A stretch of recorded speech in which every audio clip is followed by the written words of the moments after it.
guys! Welcome back into my YouTube channel. So, ngayong araw na to, ayan, may snowstorm.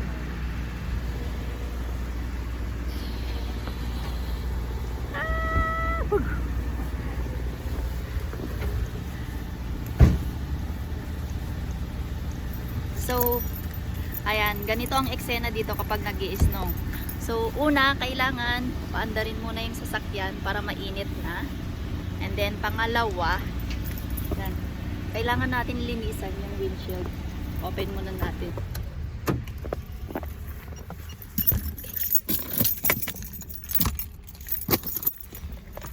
So,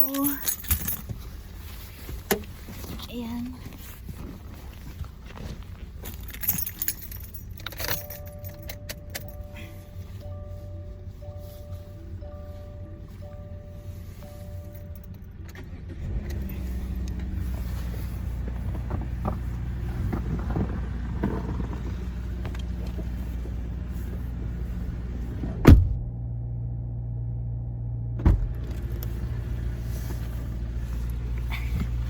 So, ayan, linisan muna natin yung sasakyan. Kasi nga, ayan, wala kang makikita. Balot ang snow yung sasakyan. So, buksan natin yung trunk natin kasi andun yung panlinis natin.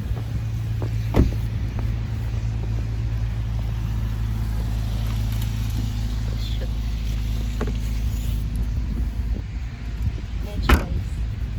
Oh, ang kapal. Look at that. Tignan nyo siya. Kasi kapag hindi nilinisan to, pag natsempuhan ka ng pulis, ayan, papayag ka ng 300.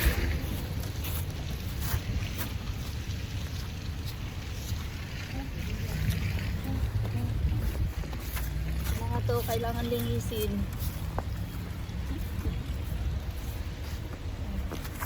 So shoot. Actually, may cover ako nito eh. Kaso, hindi ko napansin ang weather. So, ganyan siya. Ayan.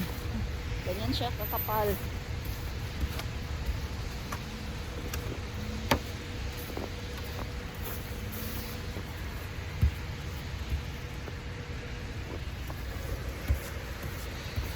Kailangan natin linisin mabuti.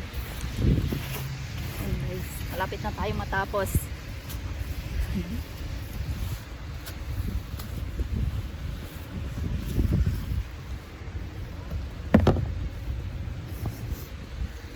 So ganito ang buhay. Buhay Canada.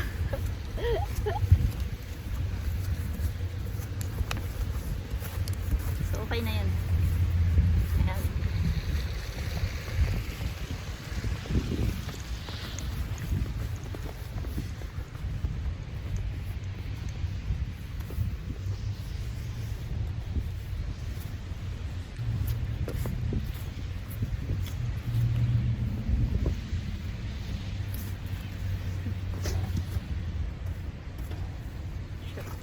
Yung snow may kasamang ulan.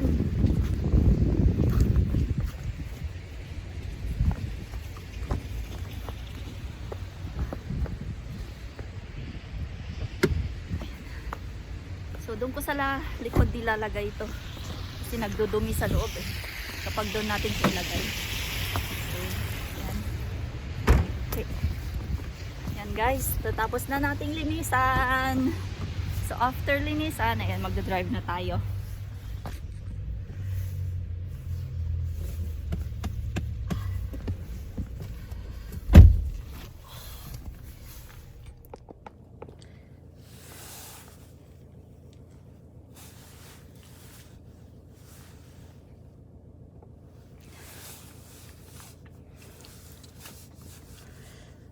Ayan, so nalinisan na natin yung sasakyan natin.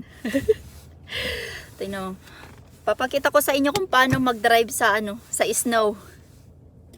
Yan, una painitin muna natin yung sasakyan so hindi siya enough. Paandarin natin yung snow. Paandarin ng snow. Ano ba yan? Pinagsasabi ko. Okay. Ready na kayo guys? Sumabay sa aking biyahe, pauwi. So, ayan, natapos ng ating work. So, sa ngayon, uwi na tayo. At may racket pa tayo mamaya. So, ganyan na makikita sa labas. So, makikita nyo kung paano ang pagdadrive sa may snow. So, kailangan talaga dahan-dahan ka. Kasi nga, mahirap na. Madulas ang daan. Ayan, sobrang putik. Kasi yung snow, may kasamang ulan ngayon. Actually, tapos na ang ang winter. Ewan ko ba. Sabi nga nila, ang Saskatchewan may 10 season. Winter, falls, spring, pre-winter. Ano ba yan?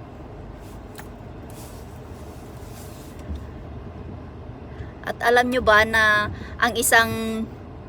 ang lahat ng weather ay pwedeng mangyari sa isang araw dito sa Saskatchewan. Oh, ganun siya ka-unbelievable. So, ayan, makikita nyo yung daan, sobrang basa. So, pag ganyan, madulas yung daan. So, kailangan dahan-dahan lang siya.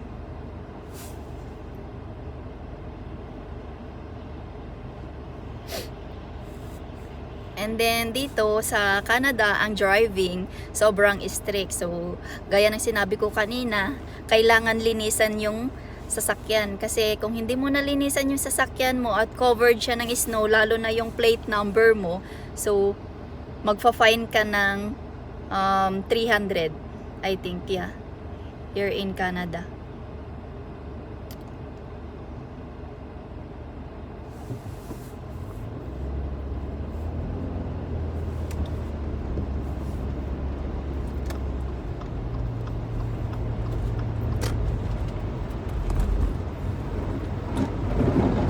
Shoot. So, ayan ha, nasa 50 kilometer. Ang standard dito 50 kilometer lang siya. So, sa mga school zone 30. So, mamaya may madadaanan tayong school. Ayan. Parang joyride, no? Kasi yung bahay ko sa east ng Regina. So, nagwo-work ako sa may south. So, 10 to 15 minutes driving.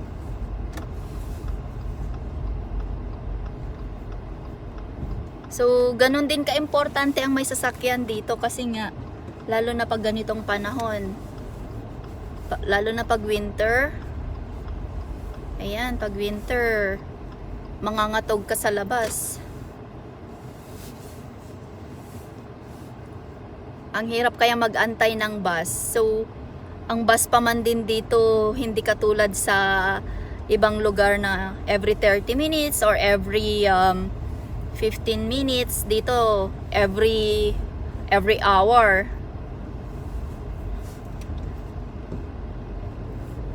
Ayan. So, yun yung school zone. So, ayun, makikita nyo may doon, may signage na may camera. So, kailangan talaga, kung sinabing 30 ka lang, huwag kang pasaway. Maraming pulis dito. Kasi before, dati 100 plus lang ang penalty. Ngayon, maabot na siya ng 300, 500. Sobrang taas na kasi ng mga cases ng overspeeding, ganun. Ayun. Mainam naman kasi to avoid accident. Oops, ayun, nakita nyo yun? Nag-slide siya. So, napaka-importante din dito na yung tire, ayan, yung sinusundan kong sasakyan, ayan, nakita nyo yun? Nag-slide siya. Ayan, linisan natin yan para makita nyo. Nag-slide siya. Ayun. Kaya importante rin na kapag winter, naka-winter tire ka talaga. So, ako, hindi ako naka-winter tire actually. Kasi all season ako. Since bago naman tong sasakyan, okay pa yung which is not advisable. Pero ganun talaga. Kaya naman.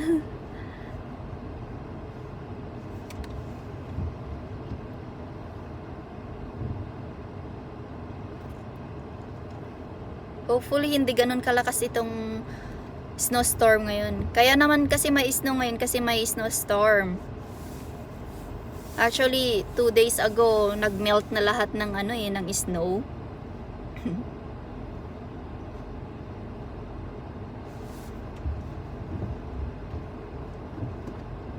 And ayon sa forecast, 15 centimeter lang naman. 15 inches or centimeter. Ayan. So, kapag liliko ka, kailangan dahan-dahan. So, nasa school zone pa rin tayo. Kailangan 30 lang. Pag sinabing 30, 30.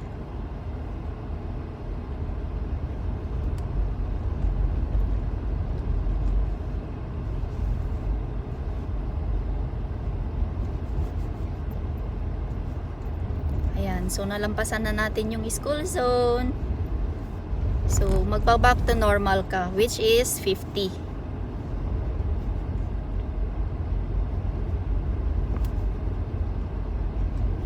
I like this dual cam. Ayun o, nakikita nyo yun. Nag-slide na naman yung Biruin mo yan ha. Ano na yun? Truck na yun. So, even truck, nag-i-slide pa din. So, kailangan talaga dahan-dahan. Lalo na pag ganito. Usually, yan ang nakakatakot Pag nag-melt na lahat ng ng snow, tapos biglang magda-drop ng temperature. Minsan, nagiging, ang tawag dun is, black snow. Alam mo yung parang crystal siya.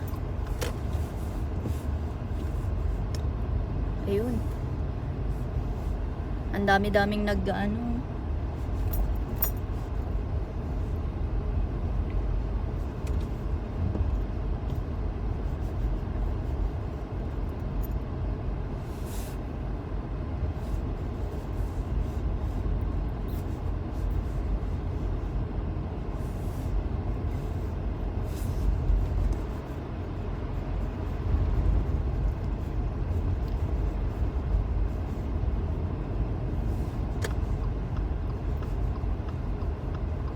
Kala ko talaga tapos na ang winter Hindi pa pala. May pahabol. May pahabol si Elsa.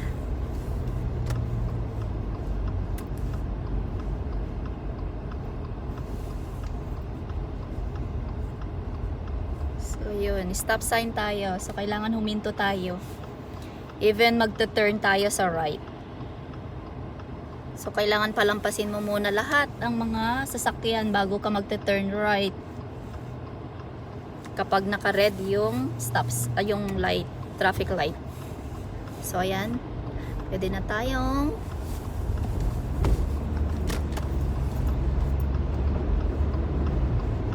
ayan.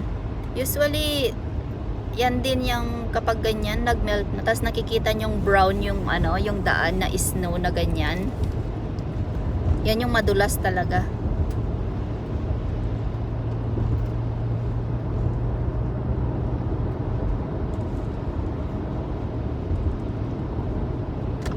So far, in my entire 6 years in Canada, hindi ko pa naman naranasan na pag may snowstorm, nag-blizzard, yung blizzard snow.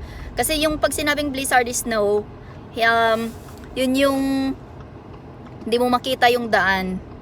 As in, talagang snow.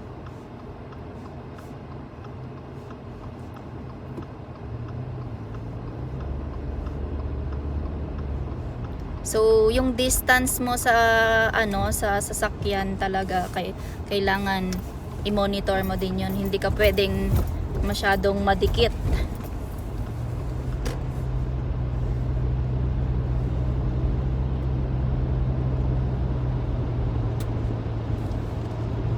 nasa highway na tayo.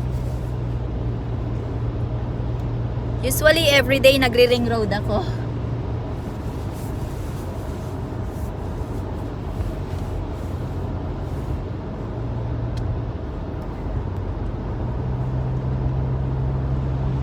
Okay, nasa merge tayo. So kailangan pag nagme-merge ka, importante ang shoulder check.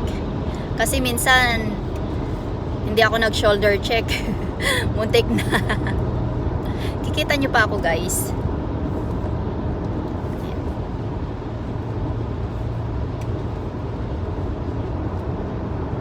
So pag nasa highway, ang speed limit dito is 100 lang.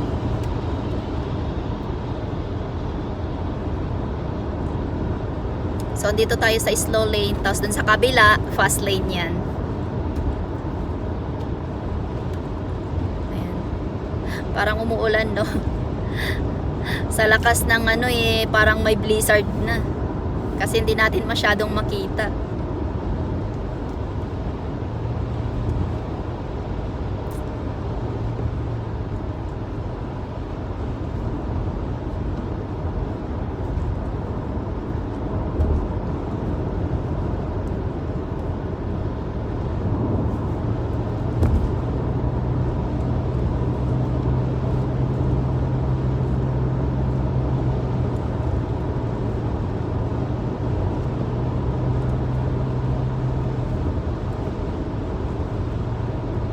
So pag ganitong sitwasyon pa, I mean pag winter season, yan, magasto tayo sa washer fluid. Kasi panay ang linis sa windshield natin.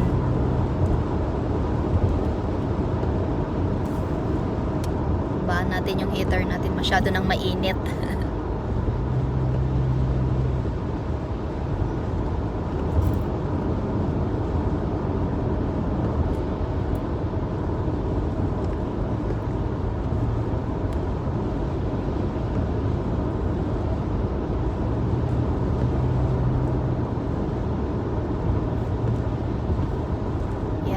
Malapit na tayo.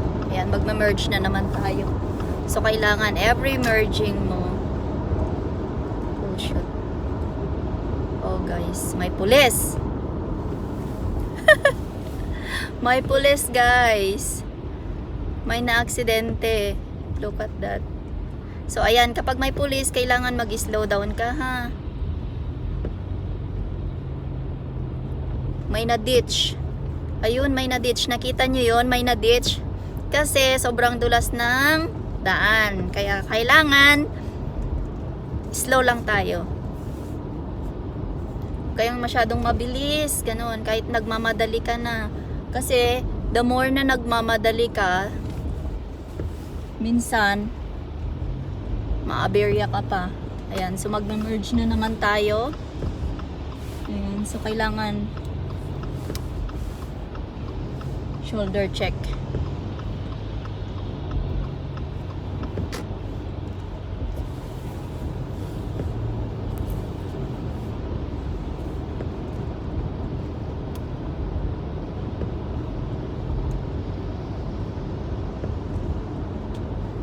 Halos na yun, habos na libot na natin ng Regina. Char. South to east lang to.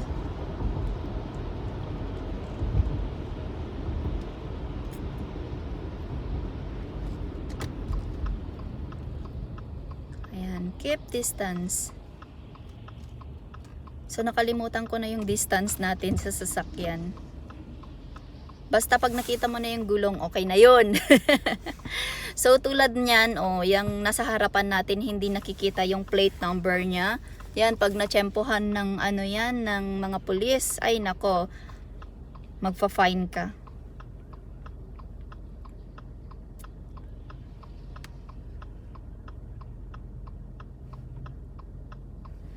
Ayan. Ganon kahigpit dito sa Canada.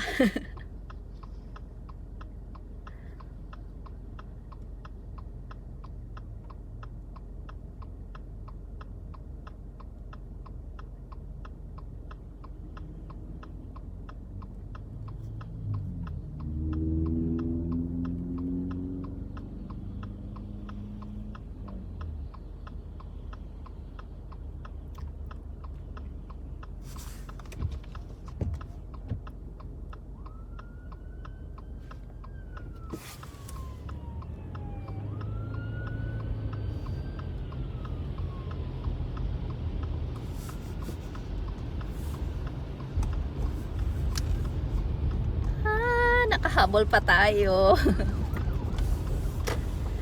Shoot. Kailangan dahan-dahan lang tayo.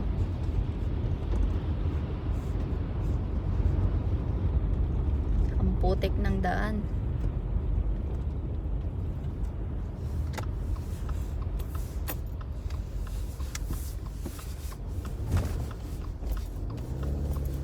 Oh no. Ayun guys, safe tayo. Nakauwi tayo ng safe. Malapit na tayo sa bahay.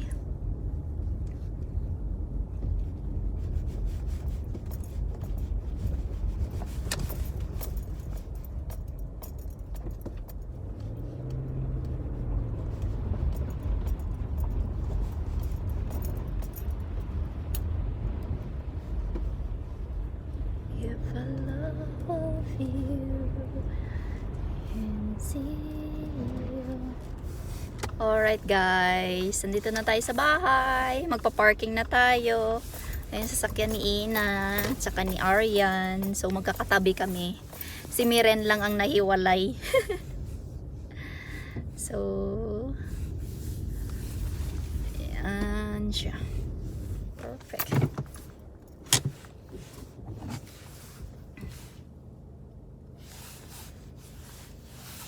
Okay guys, dahil may snowstorm, kailangan natin takpan yung windshield para hindi tayo mahirapan maglinis bukas.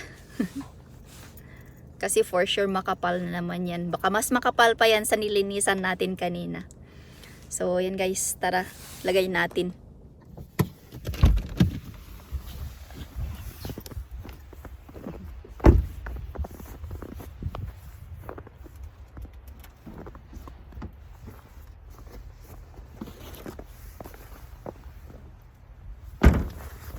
So ito yung binili ko sa Costco, mura lang to. Nag-promote pa eh. Ayan.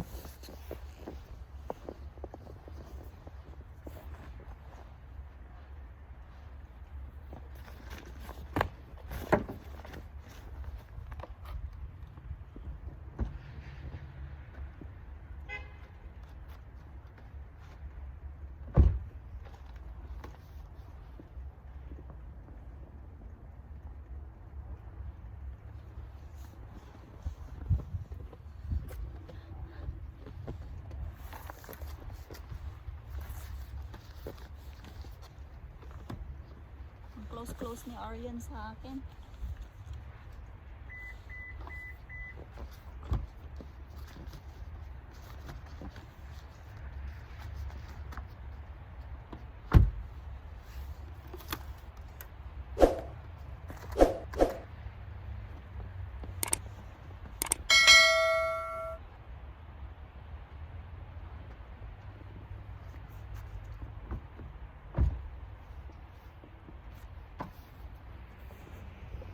Ayan, okay na siya. Ayan. So, yun guys, andito na tayo sa bahay. Nakauwi tayo ng safe. So, ganito ang buhay sa Canada kapag nag-snow. So, can you imagine that? Usually 5 to 6 months na ginagawa yan kapag nag-snow. So, hopefully guys, nag-enjoy kayo and thank you for watching. See you on my next video. Bye!